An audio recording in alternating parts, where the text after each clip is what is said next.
Selamat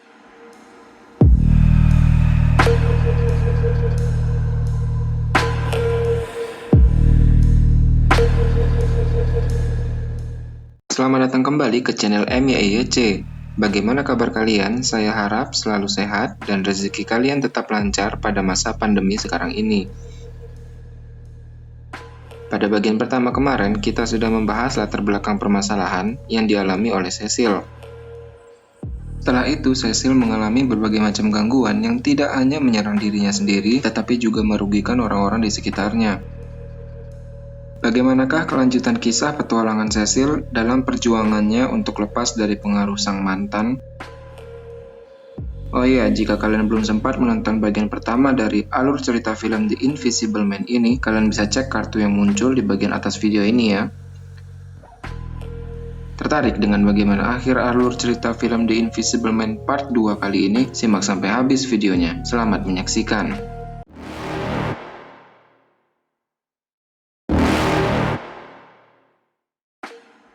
Di video sebelumnya, scene diakhiri dengan adegan di mana Cecil menyelamatkan diri dari kejaran Adrian dengan memesan taksi online.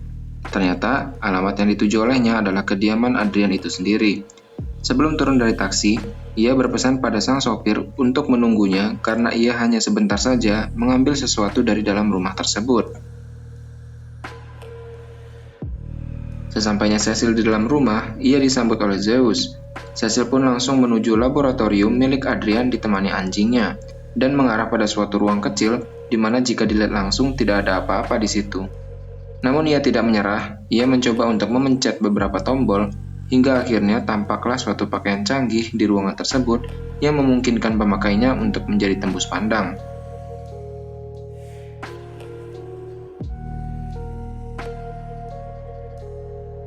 Tiba-tiba Zeus menggonggong tanda seseorang datang. Mendengar suara anjingnya itu, cepat-cepat Cecil mengambil pakaian tersebut lalu menyembunyikannya di dalam lemari pakaian dan bersembunyi. Namun The Invisible Man seperti mencium keberadaan Cecil dan mencari keberadaannya. Cecil yang sedang bersembunyi melihat jejak kaki di lantai dan langsung mendorong tubuh Adrian. Usahanya dibantu oleh Zeus yang menyala ke arah sosok tak kasat mata tersebut.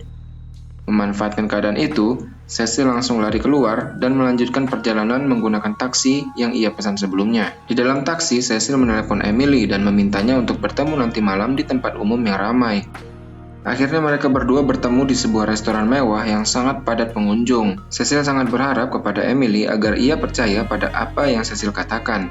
Cecil lalu bercerita bahwa ia sekarang memiliki bukti yang dapat ia gunakan untuk membuktikan bahwa Adrian selama ini membuntutinya secara tak kasat mata. Bukti tersebut ia ambil langsung dari rumahnya. Namun belum sampai selesai Cecil menyelesaikan ceritanya, Emily melihat sebilah pisau yang melayang dengan sendirinya dan dengan satu sayatan merobek tenggorokannya.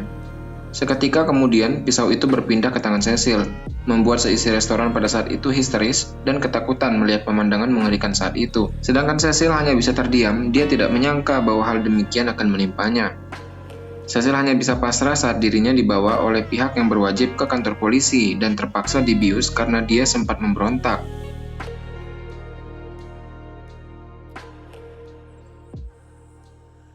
Keesokan harinya, Cecil diperiksa dan diinterogasi oleh pihak kepolisian dan salah satunya adalah James. Cecil menyatakan bahwa ia kini memiliki bukti tapi belum bisa mengatakannya pada saat itu juga karena Adrian sedang mendengar di ruangan itu.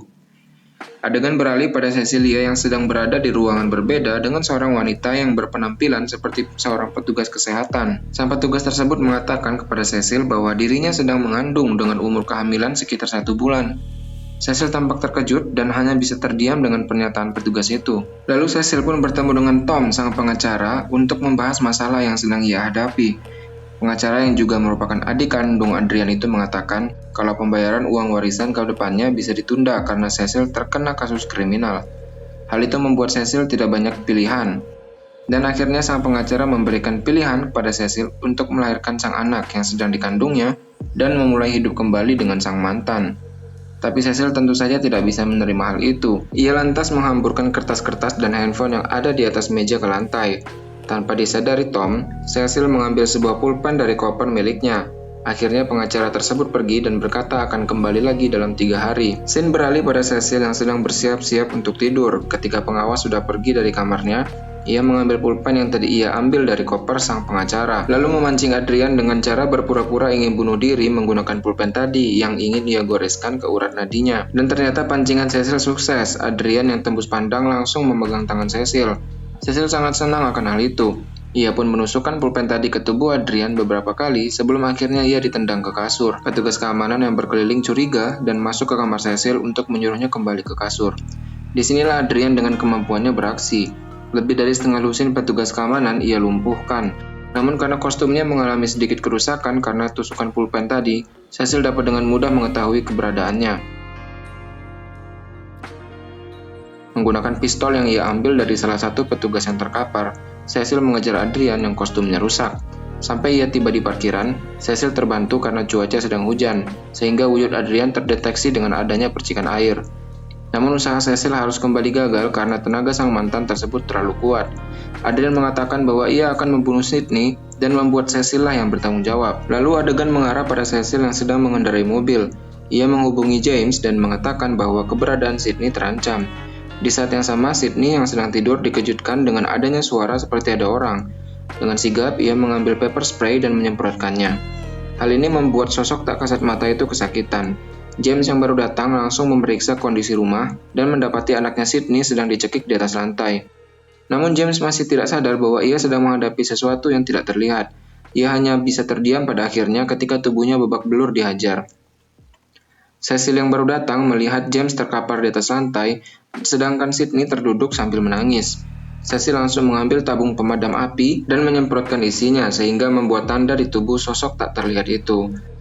Dengan cepat, Cecil menembakkan pistol 4 kali ke arahnya, sehingga ia tidak berdaya dan tergeletak tak bernyawa. Tapi ketika Cecil membuka kostum untuk mengetahui siapa sebenarnya yang ada di baliknya, Cecil terkejut karena ia harus mendapati kenyataan bahwa sebenarnya Tom adalah pelaku yang berusaha untuk membunuh Sydney barusan. Keesokan harinya, Cecil yang bersama Sydney berada di kantor polisi.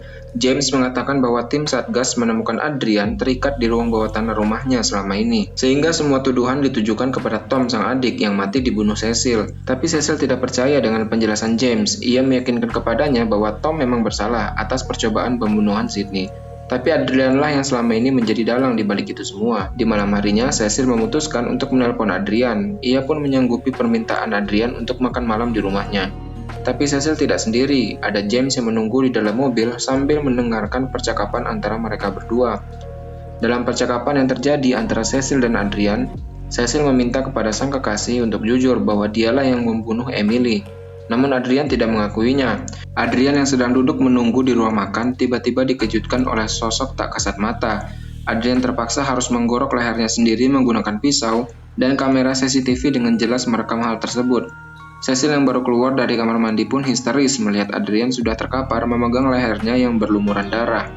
Ia menelpon pihak rumah sakit dengan histeris, namun semuanya terlihat hanya sandiwara. James yang datang karena panik akan yang terjadi, menyadari bahwa Cecil yang telah membunuh Adrian karena melihat kostum tembus pandang di tasnya. Namun James tidak punya pilihan melainkan setuju dengan Cecil bahwa kematian Adrian disebabkan karena dirinya bunuh diri, sebagaimana kamera CCTV merekamnya. Akhir dari film ini memang di luar ekspektasi, karena memperlihatkan sosok Cecil yang awalnya hanya berusaha memulai hidup baru dengan kabur dari bayang-bayang Adrian, sekarang memulai hidup barunya dengan harus membunuh sang kekasih. Akhirnya, untuk pertama kali Cecil benar-benar keluar dengan tenang tanpa harus khawatir akan apapun.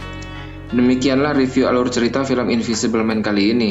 Saksikan video-video film lainnya hanya di channel MYC. Tekan tombol subscribe agar kalian tidak ketinggalan update selanjutnya dari channel ini. Sekian dan terima kasih.